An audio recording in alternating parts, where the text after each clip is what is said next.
It was one of those mornings where the sky already looked suspicious, like a gray blanket someone had dragged across the town just to cover the sunshine. Mark Thompson, 35 years old, lived in a modest two-bedroom apartment on the third floor of a red brick building in a quiet suburban neighborhood of Portland, Oregon. The kind of building where the balconies were filled with flower pots and faded wind chimes, and neighbors waved while carrying their morning coffee mugs out to the porch. Mark was standing in his small kitchen, sipping black coffee from his Seattle Seahawks mug, scrolling through weather alerts on his phone. He saw the word rain pop up at least 4 times in bold letters but decided he was running too late to search for his umbrella. He tossed his coffee mug into the sink, grabbed his navy blue blazer, pulled on his khaki pants, and slipped into his brown leather loafers. The umbrella? Sitting quietly, folded up in the corner behind the shoe rack. Forgotten. As he rushed down the stairwell, Mrs. Anderson, his elderly neighbor with perfectly white hair and oversized glasses, called out, "Mark. Don't forget your umbrella, dear." He waved her off, chuckling, "It won't be that bad, I'll survive." By the time he stepped outside, the first drops were already falling. The air smelled like wet asphalt and fresh earth, a scent Portlanders knew well.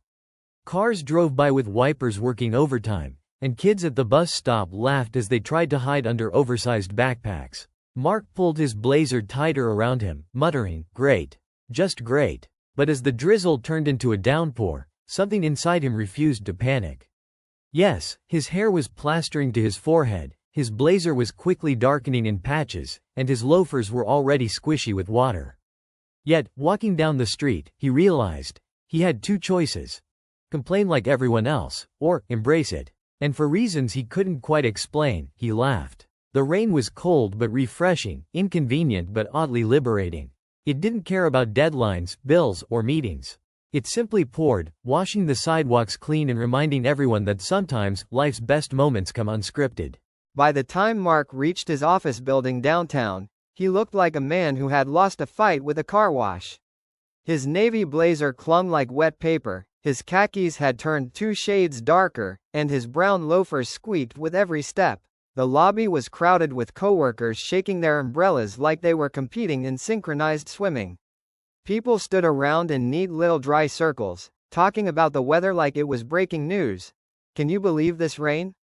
I told you it would pour." Mark walked in dripping, leaving a trail of puddles behind him.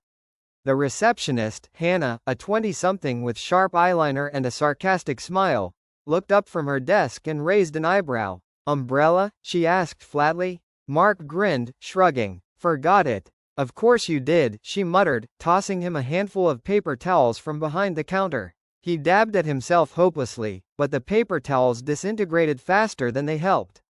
His reflection in the glass elevator doors showed a man who could easily be mistaken for a contestant in some reality show called Soaked Professionals of America. Inside the elevator, 2 colleagues stepped away slightly, as if water might spread like contagion.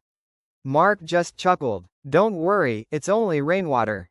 Not radioactive." And yet, as embarrassing as it was, he noticed something. People around him were stressed, rushing, sighing about wet commutes. But his own soggy situation had cracked the tension. A few coworkers actually smiled watching him. Someone even laughed. His ridiculous state became a walking reminder that sometimes you just have to roll with it. At noon, the rain was still pouring, tapping against office windows like drummers in perfect rhythm. Most of Mark's colleagues ordered delivery, but he decided to walk down the block to a local cafe. The streets were nearly empty except for hurried pedestrians hunched under umbrellas, darting across puddles like nervous pigeons. Mark? He strolled, blazer long since surrendered to the storm. Every splash of rain on his face felt less like punishment and more like freedom. Inside the cafe, a small brick-walled place with chalkboard menus and the smell of fresh coffee beans, he shook out his hair like a golden retriever. The barista, a college kid with piercings and a tie-dye shirt, laughed as water sprayed lightly onto the floor. "Man, did you swim here?" he joked. Mark chuckled. "Just decided to stop fighting it." The barista handed him a steaming cappuccino. Respect. Most people panic when they forget their umbrellas. You're like, embracing the vibe. Mark sat by the window, sipping coffee while watching raindrops race each other down the glass. He realized how much he'd been resisting things lately. Stress at work, bills piling up, minor inconveniences that stacked into mountains in his mind. But here he was, soaked, and somehow lighter than he had felt in weeks. Maybe forgetting the umbrella wasn't bad luck. Maybe it was exactly the reminder he needed. Not every storm is meant to be fought. Sometimes you just let it drench you, laugh at yourself, and keep moving. By evening, the rain hadn't stopped. Streets shimmered with reflections of neon signs and traffic lights, while gutters rushed with streams of water. Mark left work without hesitation, blazer slung over his shoulder, shirt sticking to his skin. Halfway home, he heard laughter behind him. Turning, he saw a group of kids splashing in puddles near a playground, their sneakers ruined, their jackets soaked. Parents huddled under umbrellas, calling them back, but the kids were too busy enjoying themselves. Something clicked. Mark kicked off his soggy loafers and stepped into the nearest puddle. Cold water shot up his legs, and he laughed out loud. A couple walking past gave him a strange look, but he didn't care. He splashed again, bigger this time, sending water flying. Within minutes, he was playing alongside the kids, stomping puddles like he was 10 years old again. The children shrieked with laughter, and even the parents cracked smiles. Mark wasn't just forgetting the umbrella anymore. He was forgetting his worries, forgetting the weight of adulthood for a moment, and just dancing in the rain. That night, walking home barefoot, soaked and smiling, he realized something that would stick with him forever. The rain had not ruined his day. It had made it unforgettable. The next morning, the rain hadn't stopped. In fact, it looked like the city had signed a contract with the storm clouds to stick around. The sidewalks were lined with puddles that looked like miniature lakes, and every passerby had one thing in common: umbrellas, big, small, patterned, plain. Everyone but Mark. He left his apartment with his damp blazer from the day before still drying on the radiator. Instead, he wore a fresh gray hoodie under a waterproof jacket, jeans rolled at the cuffs, and sneakers he didn't mind getting wet. His hair was still damp from the shower, and he walked with an easy rhythm like he belonged to the storm. As he passed the coffee shop near his block, he spotted someone huddled under the awning: Jessica Hall, a coworker from marketing. She was 32, curly blonde hair tied up in a bun, wearing a red trench coat and holding a useless umbrella with bent spokes. "Morning, Jessica," Mark said, grinning as water dripped from his hair. She laughed. "You look way too comfortable out here. My umbrella gave up on life 10 minutes ago." "Maybe it's a sign," Mark replied, tilting his face up toward the drizzle. "Forget the umbrella. Just go with it." Jessica raised a skeptical brow but then slowly stepped out from under the awning. The rain caught her instantly, flattening a few curls around her face. She gasped and then laughed, louder than she meant to. "This is ridiculous," she said, but her smile was wide. Together they walked down the block, both getting drenched, both laughing like they were ditching work to do something mischievous. And in that soggy commute, Mark realized storms were always better shared. By Friday evening, the rain had reached legendary levels.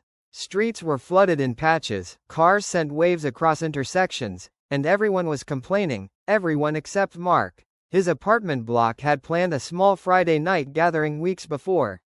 Usually, the neighbors set up folding tables on the sidewalk, grilling burgers, passing around casseroles, kids running with glow sticks while parents shared drinks. This time, the rain threatened to cancel it. But Mark, still buzzing from his puddle dance days, knocked on doors with a wild idea. Why not have the block party anyway? In the rain. Neighbors looked at him like he'd lost his mind, but slowly the idea caught fire. Linda Garcia, who lived downstairs, grabbed her portable speaker. A retired veteran named George wheeled out his grill under the drizzle, smoke curling up into the damp air. Rachel Kim and her kids showed up with hot cocoa in thermoses. Soon, umbrellas popped open like colorful mushrooms, but laughter carried louder than the rain. Music played, burgers sizzled, and kids splashed through puddles with neon glow sticks.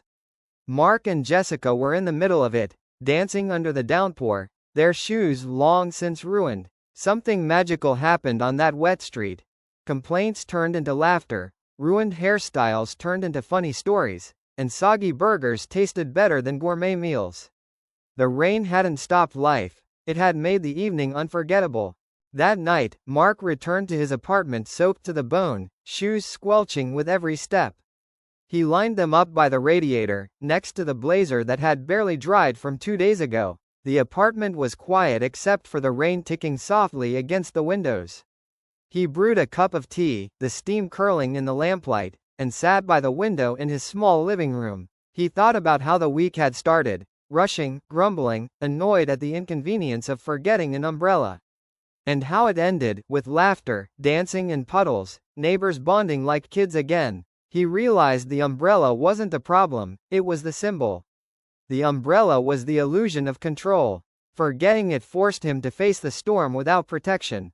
And instead of being ruined by it, he found joy. Sometimes life isn't about staying dry. Sometimes it's about letting yourself get soaked and discovering you're stronger and lighter than you thought. Mark sipped his tea, smiling as his dog, Charlie, patted over and laid his head on his knee.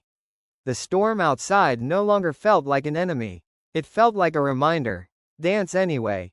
A week later, the rain finally stopped.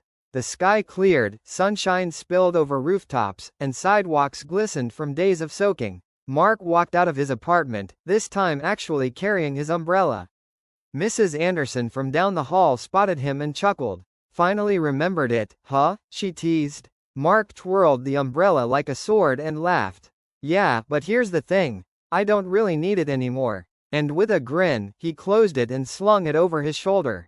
Because forgetting the umbrella had taught him something bigger. You can't control every storm. But you can control how you walk through it.